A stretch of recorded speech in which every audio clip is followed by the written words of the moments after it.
dadkii jarina lagu darin qabuuraha qorraxdii timaadaba waxay qaadan weydiyo qisuun bay la kulantaa indhahana qacba u dhiman intaan qaamudkaa gelin xididkaagu qoyan yahay qul huwa allahu faatixayaan quraan lagu dhigin inamadan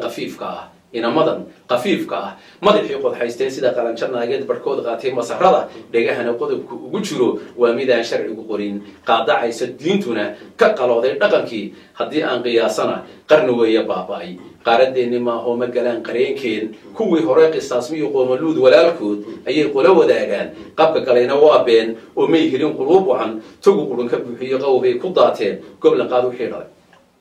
qayb kalena waxay tahay hablihii qurxoonaa qaaliga ahaan jiray qaadan jiray xijaabkana qaar halaabay baa badan oo qarqarrada u kala diday qaabkii aan lahayn iyo hiddadoodii wada qubay qaawanaanta doorbido ceeb kama qasoobaan xubnihii la qarin jiray iyo hilba aad u qaaliya qabowgaa u dhigayo sida geel haraad qaba ku qamaama meelahan haddii aan qiyaasana ku qamaaro sharafkii cidlay qori u tuurteen in la qaato daayo uu ku qaday gayaankood qaala allaahu siduu yidhi kitaabkeenna lagu qiray haddaanay istaba qaban suurka qayladiisiiyo markay dhacaan qiyaamuhu sanad meel qotomay oo asba qarad u taagnaa qabri mawlac laga dhigay qudbi weliba uu dumo qamdareera laga dhigo saac qolo intuu dhaco dadku kala qaloodaan laba quro u kala baxo dibnahay qaninaan iyo qoomama ugu dambaysaa